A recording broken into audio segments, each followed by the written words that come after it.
AI is going to be even more prominent in the days ahead with everybody's life.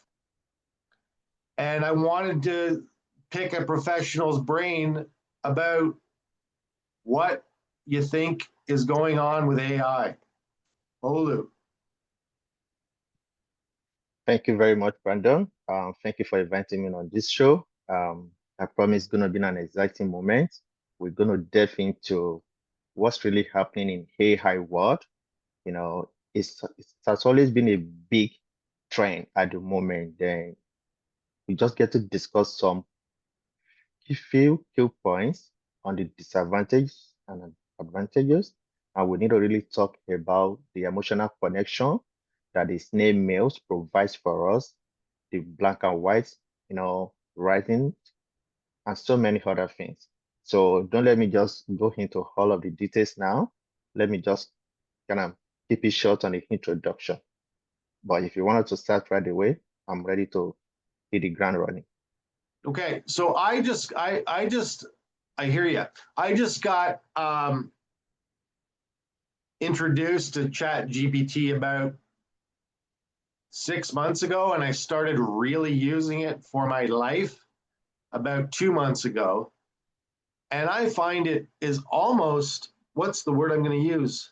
Invaluable on a day-to-day thing. It helps get the little things out of the way. If you've got little notes or memorandums to send out, just pump in a paragraph and ask for a 350 word document based on that paragraph, and it gets that little bit of nonsense out of the way so you can do whatever you want to do with your day.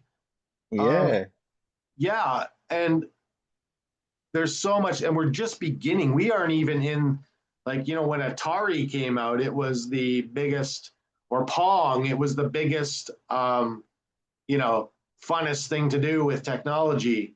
And I feel like we're at the Atari beginning of AI. Is that true?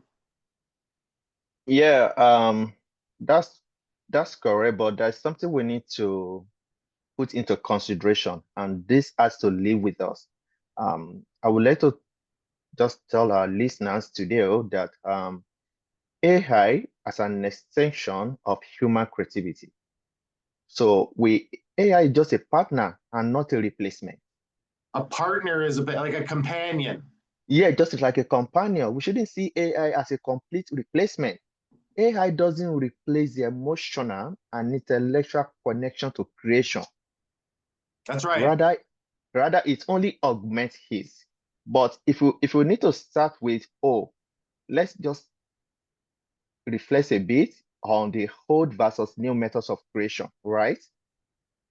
We're talking of AI versus pen and paper. Let's just talk about that. Are we supposed to talk about connection to mindfulness, writing with pen to paper? It has a kind of, yes, it has a kind of a meditative quality, that allows for deeper reflection.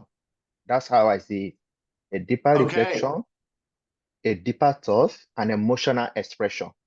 Yeah, that's one of the things that it wants to do is what's going to happen eventually is there is going to be this. We'll probably have a chip in our head that tells us what to think. And we brought up Criminal, the movie we started talking when you were here. Yeah. About the movie Minority Report being instead of it being science fiction, it's science nonfiction, because it kind of is a progressive movie that actually speaks to, geez, when you say that person was about to commit a crime, so we arrested him before he even did it. That is possible, or it's coming. It's coming already. It's coming already. All this thing has to do with a lot of innovations and inventions. There's something you need to understand about a lot of the fictional movies. They are not just to entertain you. They are the realities that are being kind of a work in progress. Absolutely. Yeah, and they are coming. Let me just give you an instance. Like I can tell you for free that Mercedes as a company already has kind of a prototype for maybe GLA 2028 model. I'm sorry? Okay, let me just give you an instance. If you drive a kind of a Toyota Corolla as a car Yes. at the moment, but I can tell you for free that this company already produced a Toyota Corolla. They already have the idea of what to push to the customers Like a in the robot next car. year, in the next 3 years. But they're gonna Three produce years. they're gonna produce that prototype and leave it right on the workshop. It's not coming to the market for now, Okay. but they're just So giving us like idea the other of one I what's to want, come. absolutely. The one that I wanted to talk to you about is you know, what the ubiquitous what they know and what they have that they haven't released to the mass populace. Like how long do you believe, because the internet was in use since what, the 60s by the military and intelligentsia, Yes, and now we're this whole Pandora's box of everything being given to the common man. Like this guy here, I'm not a techie guy. I let people that know what they're doing do it for me, and I'm very privileged to be allowed to even be on the landscape.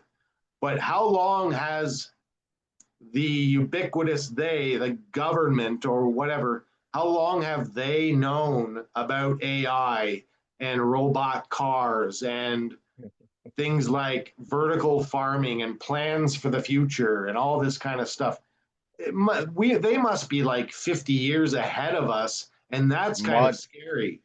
more than that, honestly. Brandon is being over. It's been a while.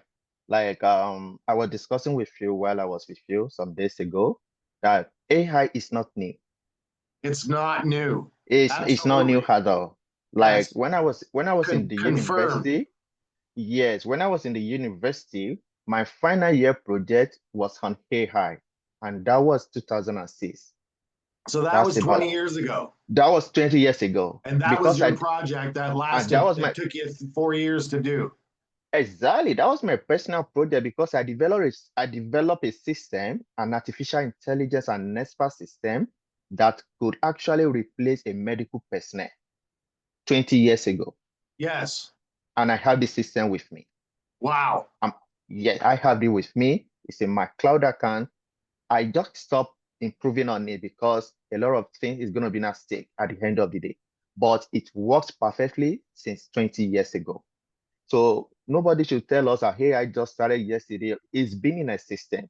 Internet as a whole started with AppRanet, a military organization in the US back in the 60s. So Yeah. talking about a talking about AI as a Pandora box, I believe there are some kind of responsibility of the creators. We need to talk about the ethical responsibilities. Like Like my thing a is, my thing is that I think it should be tiered in age groups. Like children should not be allowed to use it, or should be allowed to use up to a point, and then adolescents maybe get another area to use it, and then adulthood, and it should be tiered to the influence, because it's such a powerful thing, the yeah, influence. yeah. I'm gonna talk on that, Brandon, because honestly, we can't take AI completely away from the children because the way everything is now, we are out of control in regulating AI to some extent. Because talking about the child proving AI, you know, the only responsibility you have as a parent is the need for AI regulation. There must be need for parental controls and the AI Absolutely. ethics.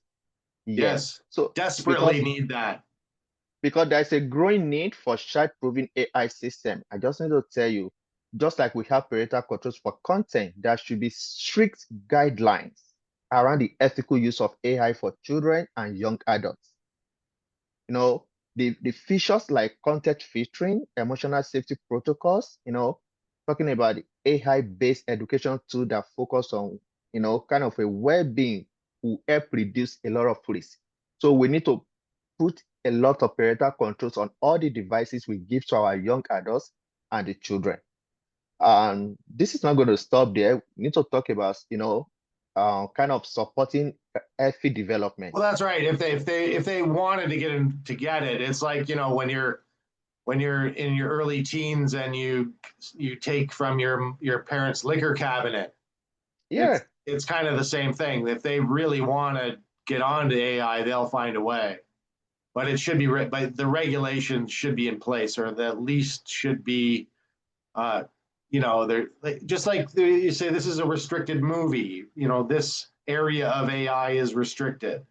it's restricted, like with younger people increasingly exposed to AI these days, everything happens through social media, gaming, and education. No, Yes. so I believe it's important to ensure these platforms are safe, they are ethical, and they are kind of supportive of healthy emotional development. That's how I see, because even while you are trying to be on your own personal social media, you are not safe because of the social media algorithm. The algorithm pushes a lot of content to your space that you don't even expect. And from there, you are lured into clicking on different links upon one link to another links. Before you know, you are distracted. You are out Mm-hmm. of focus. So Yeah. I think we have a lot of work to do. Even the tech experts, they have a lot of work to do in this regard, because there is more to come when it comes to AI. This is just, kind of scratching everything for now. We are not yet there. We are talking about the advent of quantum computing. That is beginning a lot of things. Can you explain quantum computing, just basic, just briefly? Just Yeah, quantum computing I wouldn't say it's going to be the end of everything, it's going to be but the end, or is it it's not going to be the end of. recreating a new world? It's like creating a new world completely. It's actually not going to be the end of everything, but it's going to control a lot of how we do everything at the end of. Like you said on when you were here, and I have heard this in shows and interviews, and it's true, it's happening right now. It's the end of privacy. Is the end of privacy. Yeah, I once told you about this. Is the end of privacy. This is so much technical for, but a quantum computing is just like, okay, let's just talk about quantum computer. This just say just kind of a computer that uses quantum mechanical phenomena. This is kind of a good when you are versed in an area like physics, you will understand what I'm saying, because all these things they now works together. Like when something kind of exploits, superpose, and entangle states. I would just put it this way in a layman's language, that when it comes to quantum computing, it's only learn how to, you know, superposition, a kind of entanglement that enable kind of a breakthroughs in simulations, optimizations, cryptography. It's a whole lot of things. Like it's a little bit trickish, because I'm trying to speak in some terminologies that has to do with quantum computing. I mentioned cryptography just now, which is just a way of decrypting some codes. That's a way I will have to send you a message. And despite the fact this message is going through a third party, the third party will find it very difficult to decode what I'm sending to you until you have the encryption code with you. So So this will quantum computing be able to make me a Thanksgiving dinner?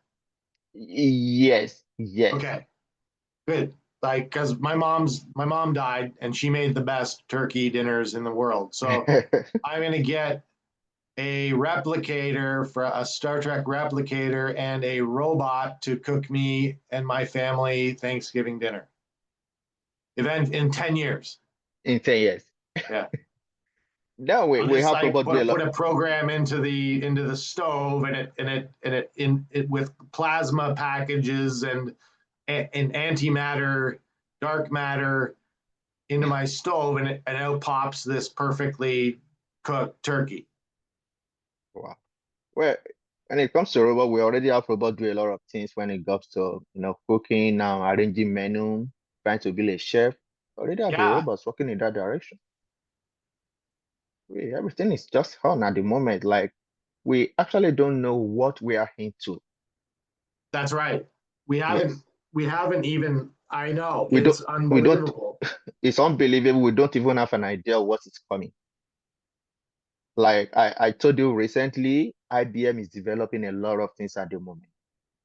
You We know, did talk about that, and that came, when did they created, I believe it was called, the machine was called Deep Blue, and it it figured out over a period of time how to become undefeated as a chess player. yeah. Gary Kasparov, the world's chess champion, played Deep Blue, and he kept losing. He beat it the first time, and then he drew with it, and then he was unable to defeat it after that. And that was like 40 years ago. 40 years ago, can you imagine? Yeah.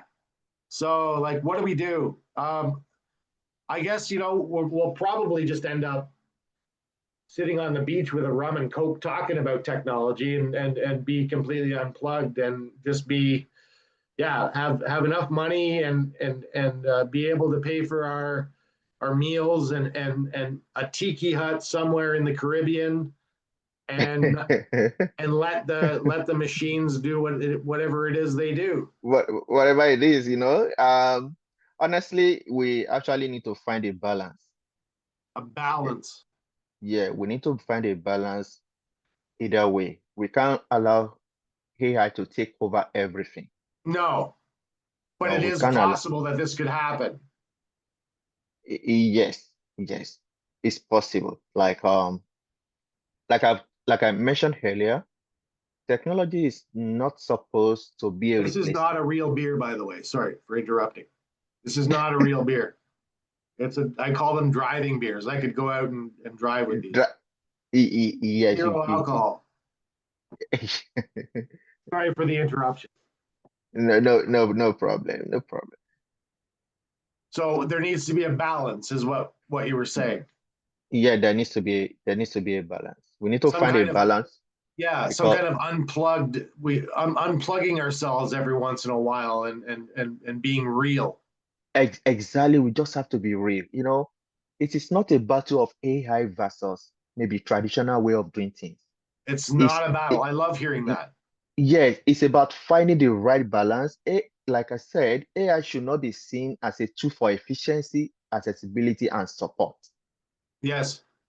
Honestly, I have like just like an instance we've been mentioning, like when it comes to maybe relating with your family member, relating with your friends, relating with your colleagues, maybe you want to write just ordinary simple letter writing, and everything you want to do, just send an XMS. It doesn't connect emotionally. Yes, Sometimes you told me that you don't deal with technology when you're talking to your friend, your family in Nigeria. I You don't send I them an don't do that. actual letter. I don't do that because I believe in a snail mail and cursive Snail writing. mail. Yeah, absolutely. I'm there. I'm with you. Snail mail cursive writing should be preserved for their emotional, cognitive, and mental health benefits. They might be slow, but they connect emotionally better than sending SMS, sending email. Those might be very fast. This is AI work, Absolutely. Yes. but they don't connect. Honestly, The use very AI. real snail mail. Yes. So the whole idea is for us to slow down a bit. We are moving too fast. Yes. We're Everybody. moving too fast. Yeah. Yes, everybody, And we're moving too fast. We and need to. and there's a lot of casualties along the way, as you know, when you go We into the city, and you go down a side street, and there's piles of people in tents and sleeping bags. I mean, this has always been the case, but it seems to be happening more so, that people are losing touch, and people are losing their jobs, and the lucky few end up being successful and happy, and the unlucky few are not a few. There's a lot of people that are unlucky these days. and I think, it's always been around, but it seems to be way more prevalent, is that people are losing touch. Yeah, And yeah, and they're being unhoused, and I don't know how, and and I guess what do we have to do? Although we have to thank our lucky stars that we're not in that situation, and be able to just do our lives, and be happy with what we can do for others, and yeah, and just like how this world is becoming. It's things are going to be unaffordable, and like, will I be able to afford to have a cybersecurity guy in 10 years for my business? Or will Yep. I be able to open that soup kitchen that I wanted to open in 5 years, Okay. to feed people? And that, like, when I brought up the turkey dinner thing, that's one of the things, another snail mail kind of scenario, where when we cook a meal and without robots and without technology other than the oven and the frying pan, um, bringing people together for as a family for dinner, and putting your phones in a pile on the side of the, Good. yeah, things like that. Set your phone down for a little while, take a break.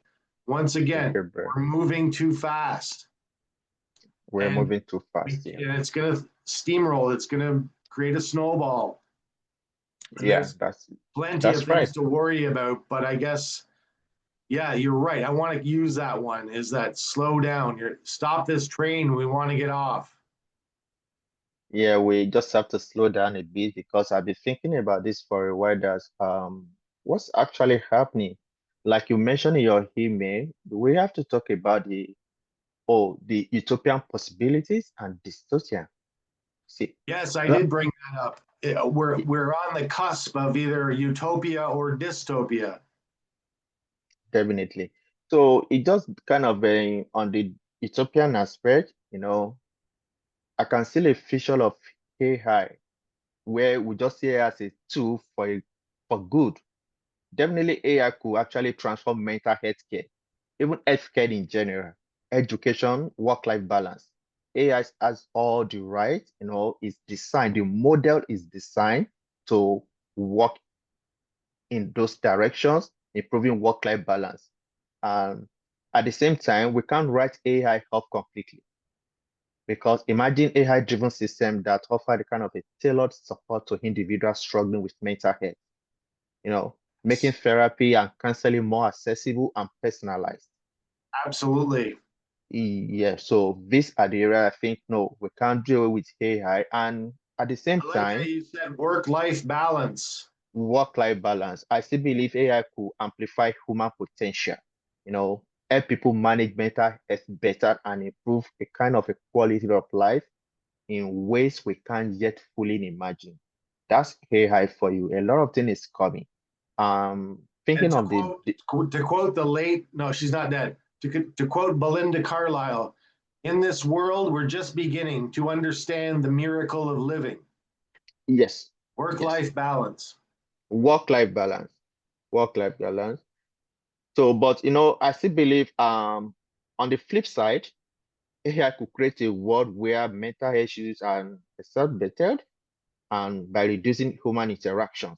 You know, it's just that over relying on technology or social validation or introducing new pressures like all these AI generation perfect lives. It doesn't really make sense to me because this could also lead to, like we said, this is has already led to a lot of massive job displacement. This already is causing a kind of what I see as economic instability, which is causing a kind of societal stress and anxiety. I've been thinking about that a lot, with the inflation being insane.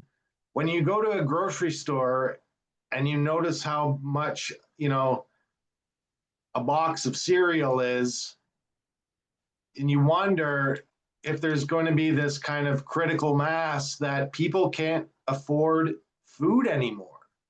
Mhm. So all of this food goes bad. Nobody can eat the food because they can't afford the food.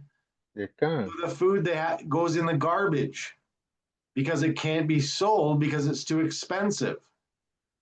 And then the food that doesn't go in the garbage that is expired goes to a food bank to feed the homeless, or sorry, the unhoused.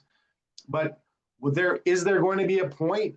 This is off topic with technology, um, but yeah, like what is there going to be a point with our inflation where we're, you know, that's just completely off topic, but people aren't going to be able to afford to eat. Everyone's going to have, not everyone, but the the bottom 90% are going to end up going to soup kitchens and food banks to feed Yeah. themselves because So, of yeah. because of hyperinflation. It's an Yeah. interesting worry. I think we've opened up a huge can of worms in my mind anyway. We open a huge kind of one. So honestly, and I believe we can find a middle ground in all of this. I love Financial, that. I love that optimism. yeah, we can find a middle ground because the thing is, the future of AI is likely to be a mix of both utopian and dystopian elements. That's how I see it. Like the world's always been, really, if you look at it. Yeah, we just need to be realistic. Its potential, the kind of AI potential to improve lives will depend heavily on how we choose to regulate it. Absolutely. How we choose Regulating it. to, we need to regulate it, we need to integrate and guide its development. AI is developing so fast, a lot of things are being bringing on board, but we need to guide this development because AI could either lead us toward a more connected and informed, balanced society, or I see AI at the same time, it could reinforce inequality, isolation, and sometimes misinformation, which is part of what we're experiencing now. So a lot of things are just going on at the moment that we actually need to be very more careful and slow down. We need to be careful and slow down. That's a great takeaway from for anybody listening is Olu, my computer science guru, has just said, "Be careful and slow down." Yeah. My stepfather used to say whenever I was going out to cause some mayhem, he would say, "Take her slow." Yeah. And he was a Spitfire pilot in World War II. He passed away at 89 in 2014, and he died with a lot of really cool stories inside him because he never really talked about the war unless you asked him about it. And he would always say, and I knew he learned this flying around, was take her slow, going however fast a Spitfire flies, but taking her slow at the same time. My mother ended up using the words just puttering when she was out doing her thing. Once again, both these people hardly ever connected to technology at all, but they led their lives just fine. And when you say take it, or slow down and be careful, um, yeah, that's absolutely true. And I'm wondering if we can share that knowledge and just when you see people completely and totally needing of an unplugged session, step away from the phone.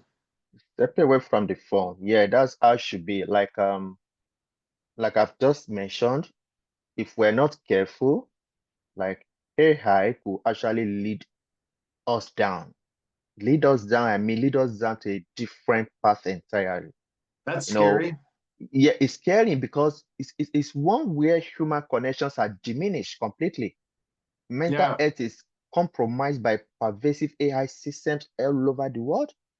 You know, in a situation where technology becomes main driver of human interactions, then what are we talking about? So it's important to honestly have these conversations now to ensure that AI doesn't replace the most valuable part of life, valuable Yes. part of meaningful human connection. Like I was in church today. Honestly, let me give you an instance. I was in church today and somebody was sitting beside me. Then I realized this person was just on her phone all through the session. Okay. I felt someone that this church section was only for one About 30 minutes. Then why do you have to leave all the way from your location, come to church, and you are not part And of the to set? go to church and you're on your phone. Yeah, you are just in church, sitting down, and everything you could do while you are in church was on Instagram, on Facebook, on WhatsApp. Then it doesn't make sense. You don't have to leave your comfort of your home. Quick question. Yeah. Will there be robot pastors?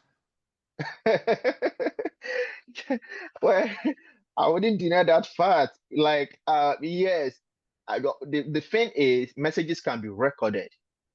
Yes. Yeah. Pastor doesn't have to come on PP every Sunday. You can have all the recordings, during the week and just play it on one Sunday service. That's fine. And of course, we can have a robot pastors. There's nothing impossible for technology to achieve.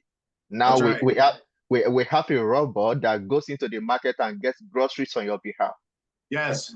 Yes. So So what we do is we create this smart toaster. We put yeah. the Bible in it, and then you set the toaster on a podium with a speaker on it, and there's your sermon. Yeah. Honestly, the model can be trained to achieve anything. Yes, the model can be trained to achieve anything. I study artificial intelligence and machine learning, so I could tell you for free that all these things, they are not kind of a rocket science. You can just train the model to give you anything you want. It just like Absolutely. it's whatever programming the training you pass into the model that the model brings us for you. So Just once again, absolutely. Just it's no longer science fiction; it's science nonfiction now. it's not fiction, it's reality. It's Honestly, reality. and I can tell you, even the scientists are slowing down in bringing out all the innovations at the moment. Yeah. A lot of things have been invented that are not being exposed to human at the moment And because it, yeah, yeah, which is what we're kind of on the vanguard, really, aren't we? And I, with snackable mental health, when I came out with it a little over a year ago, year yeah, and a half ago, I looked at TikTok, and I was never a TikTok guy. I'm not a Twitter guy either. okay, But I wanted something bite sized. I wanted something easily digestible so people wouldn't get bored. If I did a 2 to 4 minute interview or a little bite of something to say, or I bring this amazing computer science guru on the show, we talk about something, but it's not a Joe Rogan-y thing. It's not the 4 hours. It's just a little bite, or maybe the 4 hours, and people can come and go as they please, and they won't miss anything. Yeah. So snackable mental health started as an effort to bring TikToky okay, education, information, and a little bit of humor into it to let us know that we are not going anywhere. We just need to take it slow, be careful, and yeah, treat.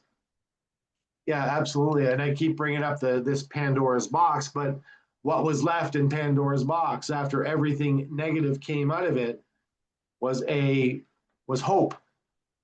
hope. Yeah, So I I love think that. we have hope. I love that. We're gonna, you know what? We're Yeah, gonna have you back on. What I would love to, we're gonna edit this and throw it on the social media streaming sites, Spotify, YouTube, Rumble, Facebook, and Instagram so far. And I always have such a good talk with you, Olu, because I don't know. I think as as a pioneer almost of or a latter day pioneer, you know what you're talking about. And yeah. thank you so much for Thank you, being brother. around. And we will talk very shortly again, probably in No another problem. 6 months. Yeah, And sure. you've got the job, my friend. Thank you. Thank you, brother, and I really appreciate. Thank you for bringing me on this show once again. Do you want to hang on for a second, or I can I'll email you. I just wanted you to check out the innards of this computer to see if you can get the audio working on the video and Okay, audio. Okay, we can end this Zoom meeting, then you can share your screen with me, then let me check some few things. Yes, I will just send you a kind of what to do, then we move on from there. All right, cool. Take care. Thanks so much. You've been a gift, and you're an incredible person. Thank you. Thank you. I appreciate it. Thank you.